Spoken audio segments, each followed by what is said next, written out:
Can we turn that up louder next time? All right, thank you. All right. Hey, good to see you this morning. Welcome to StoneBridge. Luke talked to you today a little bit about Roddy Chong's going to be here in 2 weeks. Roddy is a world-class artist, musician. He is with Trans-Siberian Orchestra. He was with us last year. Big fan of StoneBridge, and so we're super excited for him to be here with us in 2 weeks.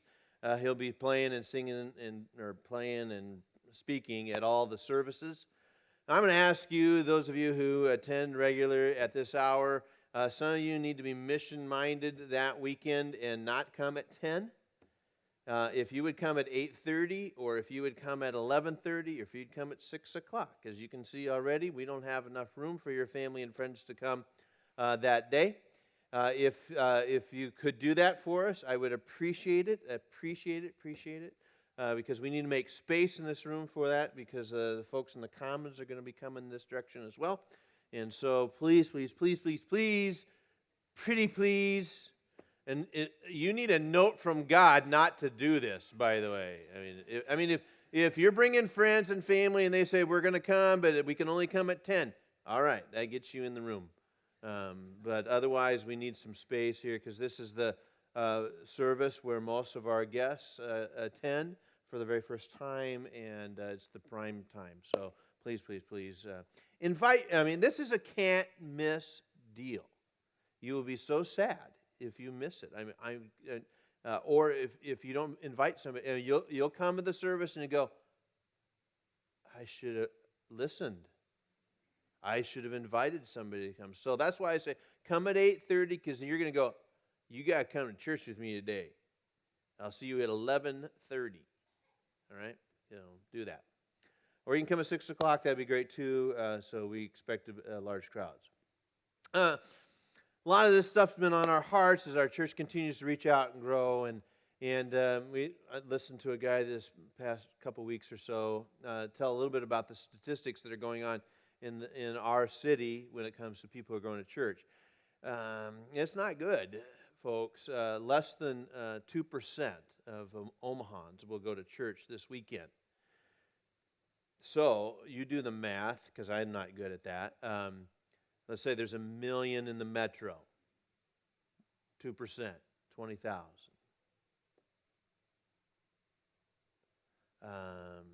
So next weekend we'll be at 10% of that. The average size church in Omaha is less than 75 people. 1% of those churches will close their doors this year. That's just a fact. There's 12, I think right around 12 churches for sale right now, if you Google it, in Omaha.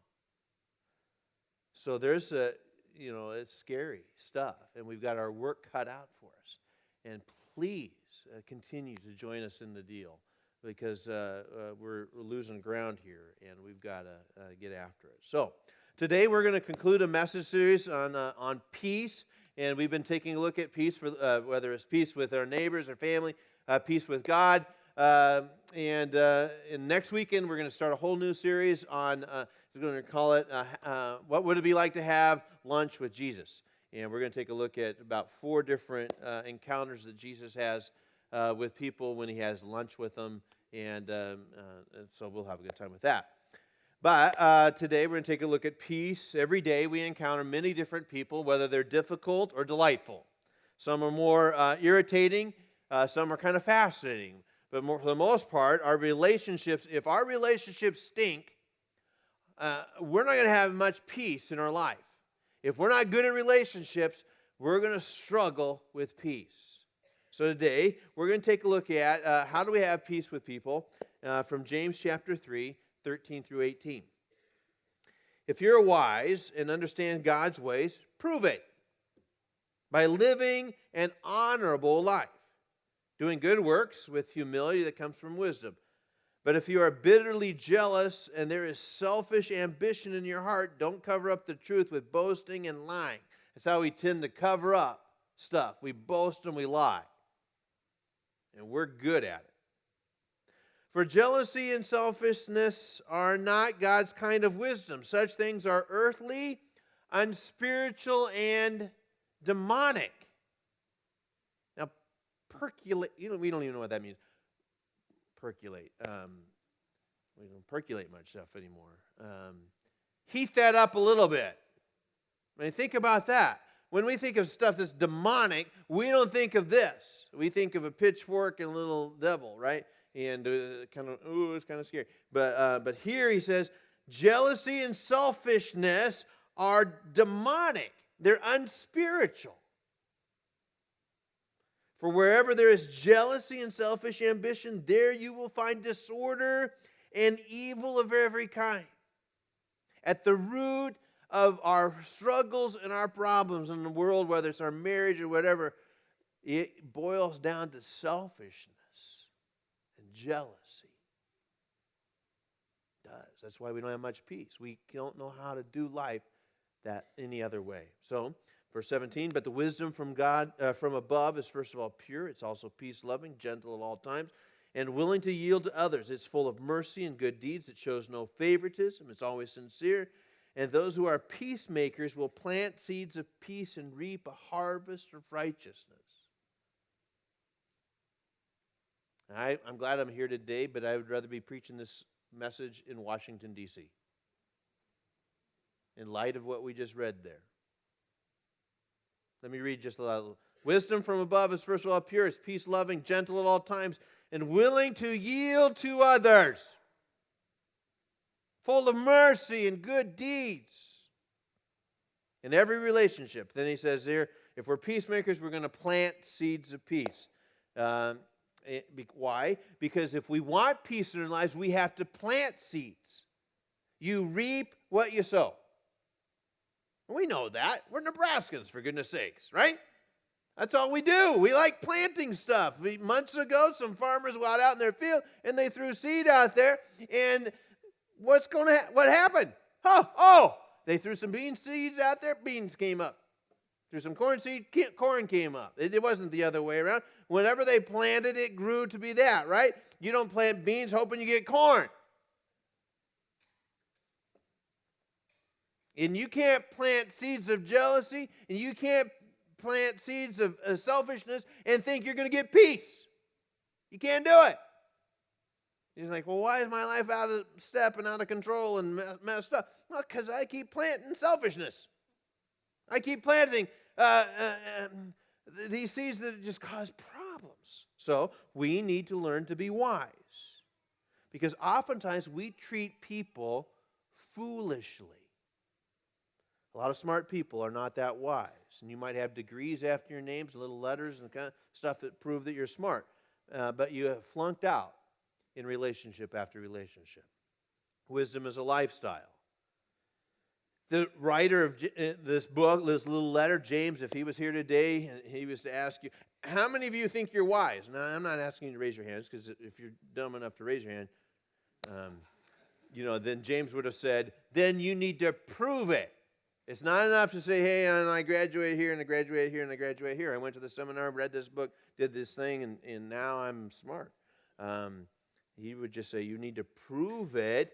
How? By living an honorable life, doing good, and have humility that comes from wisdom. Lack of wisdom is going to show up pretty easily in our homes. Lack of wisdom shows up in our bank account. Lack of wisdom shows up in relationships. Wisdom is about character more than about education. And it's pretty easy to spot. It's pretty easy to spot if we are living a selfish life, because our life will be full of chaos. Is your life a mess? Is it because if you can't get it together, it's probably because you're struggling with some wisdom issues. So he says, verse 17, wisdom from above is first of all pure. It's pure. This is all about being a person of integrity. 1 John 3:3 says, and all who have this eager expectation will keep themselves pure, just as he is pure. It's about being a person of integrity. If you don't have honesty in your life, you're not going to have much peace in your life. No doubt about it, you probably told a lie. Now, what happens when you tell a lie? You have to tell another one. And then probably another one. And that's why it says we're not smart enough to keep doing that. We can for a while, and we can fool our mom, we can fool our dad, we can fool our teacher, we can fool our boss, we can fool our wife. We can do some of that stuff, but eventually we're just not that smart. And we can't keep it together. And then all of a sudden these little red flags come up. I thought you said this. Oh, no. I thought you did. I thought you were here. No. And it's backpedal, and we go, wonder why there's chaos in our home. Because we can't trust one another. Proverbs 10:9. People with integrity walk safely. But those who follow crooked paths are going to slip and fall. Wisdom is found in being people of integrity. Wise people work at maintaining harmony. Proverbs 20, verse 3. Avoiding a fight is a mark of honor. Only fools insist on quarreling. See why I wanted to see this in Washington? A lot of foolishness. Only fools insist on quarreling. Now, I kind of like watching like CNN and MSNBC and Fox and all that stuff because quite a bit there's quarreling all the time, which I like. Now, Linda can't stand it. She will leave the room, which is my reaction when she turns on Chopped. But that's kind of how I do it. But, foolishness here. Avoiding a fight is a mark of honor. Only fools insist on quarreling. Now, there's things that cause arguments. A couple of things that right off the top. First of all, comparing. When we compare, it just brings in quarreling. You're just like, when we say that, I don't know if you ever, you're just like my ex. That never goes well, by the way. I wish you were more like. Again, that doesn't go, you're comparing. It's not fair to compare. And it will it won't bring peace. It really doesn't bring peace into your relationships when you say that stuff. When you compare your spouse or when you're just like my mom. That's not a good one either. It's not fair to compare. Don't compare. And condemning. If you do a lot of condemning in your home, saying things like this, well, it's always your fault. It's always your fault. You always. And again, that's probably not true, but we're just condemning. And we're digging our grave one little dig at a time. Eventually, it'll be deep enough to bury the marriage. Proverbs 14:29. People with understanding control their anger. A hot temper shows great foolishness. You ever done something stupid when you were mad? I mean, is there some holes in some walls? Is there some damage you've done in a marriage or in a relationship with your kids? You got so angry, You got so angry. Absolutely. You probably have said some stuff you've regretted, and you've caused some mistakes because of your anger. Wise people are considerate, mindful of what's going on in the world.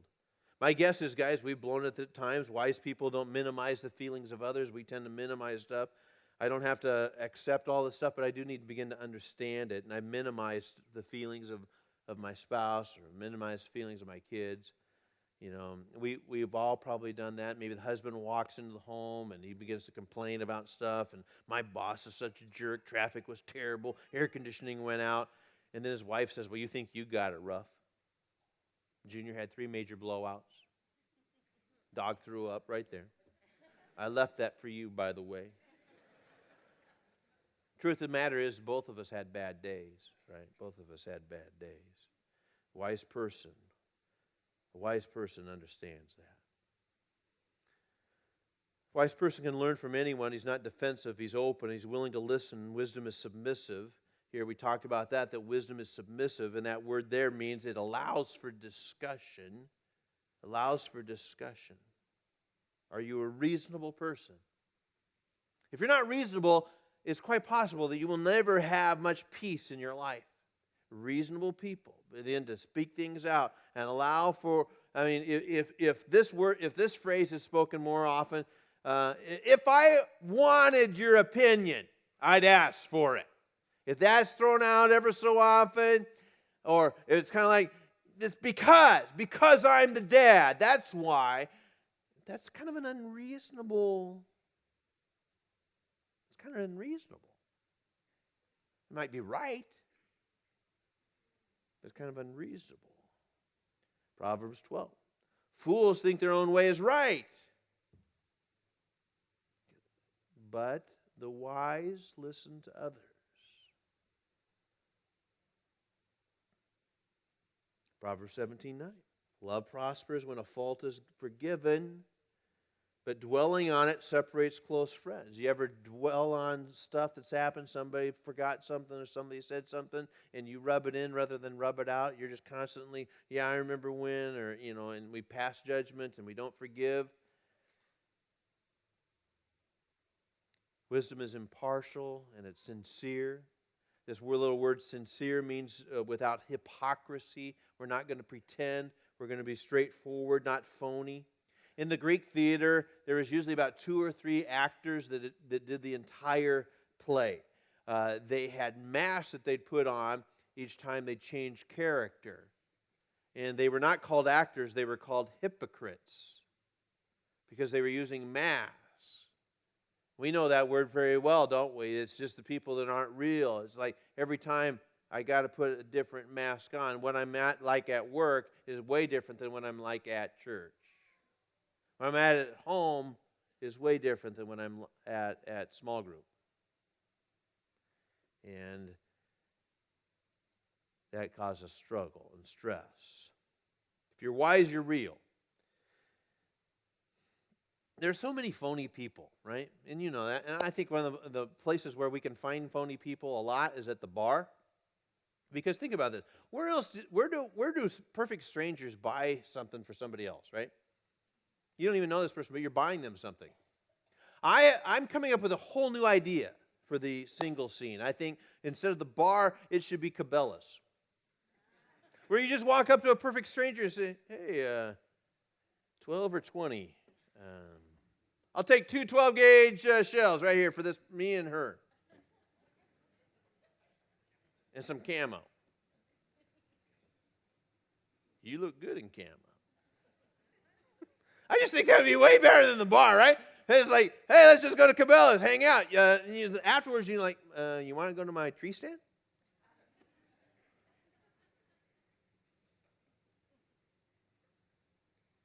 How do we become wiser? There's a difference between knowledge and wisdom. Knowledge comes from education. And you can get smarter, right, by attending a conference or going to a class or reading a book, and all those things are great. But wisdom doesn't come from education. Where do we get wisdom? Well, the Bible tells us, James 1. If you need wisdom, which is kind of goes without saying, ask our generous God, and He will give it to you. And He will not rebuke you for asking, which I really like. He's not going to roll his eyes. Like, really? Okay, I thought we went over this. Have you not been to church for the last 30-some years? And were you not paying attention? Aren't you glad that God doesn't do that? It's like, idiot. What? You did what with your money? And you said that to your what? Once again. All right, let's go over it. He doesn't do that to me. Isn't that great? He just gives me wisdom. And if any of you lacks wisdom, just ask. Wisdom is a gift from God. If you are loving and you are wise, you will do very well in life. And you could write that down. If you are loving and you are wise, you will do very well in life. Your relationships will go well. If you're loving and wise, that's all you got to do. Love and wise, right? But get those things down. And God's going to give both of those to us generously. He gives us love unconditionally. Anytime we need it, He gets it out. Wisdom, unconditional. He says, you don't even have to be smart. I'm just going to give you some wisdom. You don't have to be talented. I'm going to give you wisdom. You don't have to be rich. I'm just going to give you wisdom. He said, you can get wisdom and love from me at any time. Colossians 2. In him lie hidden all the treasures of wisdom and knowledge.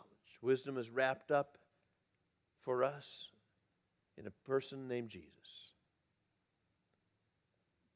The wisest thing I ever did was to ask Jesus to be the boss of my life. That day wisdom came in. When you get the wisdom of God in your life daily, you're going to develop character. So honesty replaces lying. Integrity replaces, right? It just replaces that. So then jealousy moves away. Insecurity moves away. And what is you think about? What has imploded in most of our relationships?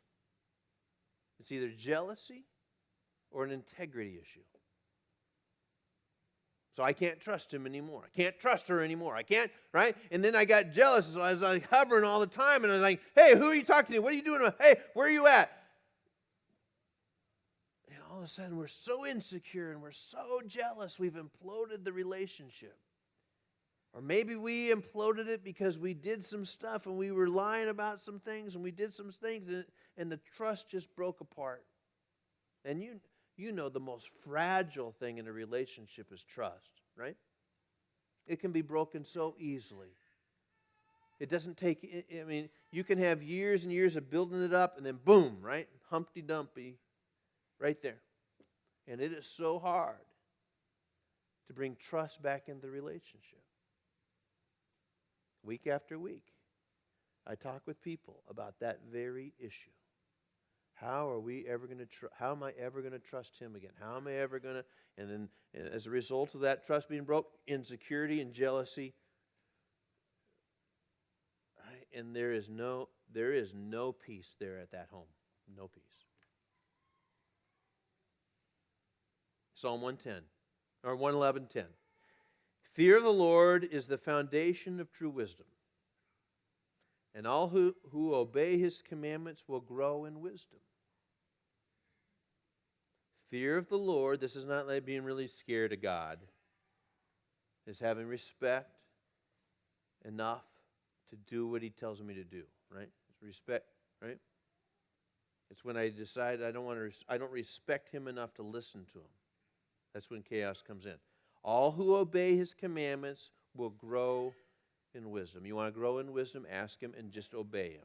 Ask him and just obey him. Ask him to come in your life. A man is wise by the company he keeps. And parents, you know that. Right? You've watched that unfold. You have your kid doing great. He's doing great. She's doing great. All of a sudden hits 10th grade, 11th grade. Boom, they're meeting some people that are stupid. Right? They are. They're just stupid. I'm sorry if you got little ones in here because I just said the S word. He said stupid. But you know, parents, am I right? All of a sudden, they start hanging around with people in the company they keep, and you're scared to death. You're super scared to death. The more time I spend with God, the wiser I become. The less time I spend with God, the stupider I am. It's just that simple. Stupider I am with money, with relationships, with little red flags that say, no, don't go there. And I just ignore and ignore and ignore. And then all of a sudden, I mean, you've thought this. You've said this. I thought he was smarter than that. I thought she'd be smarter than that. What were they thinking? Well, it was just selfishness. I wanted, right? It's just selfishness. So if you want peace to come into your life, live wise lives, which will come from God. Look up if you need wisdom. Look up, and he will give it to you. Father God, thank you so much for this time we've had for the last month or so to deal with this issue of peace in our lives. We sure pray for the men and women who are making decisions for our nation. We'd be at peace once again as a nation. Pray for people for wisdom that would come rushing in, and the wars would cease. I pray for men and women in this room today that are struggling as well. A lot of chaos and a lot of stress and a lot of strife. So we're going to come clean with you today and spend a little time just being honest with you about how we've been navigating our own life. We've said some stuff. We've done some things. We've lost our temper. Rage has become more apparent. We lose it so much easier than ever before.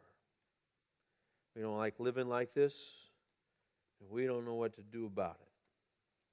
So if you would come in now to our lives and bring us some peace and help us decompress a little bit, find the courage to forgive, find the courage to move forward, we sure would like that now. Thank you for your Holy Spirit who comes close now. In Christ's name, amen.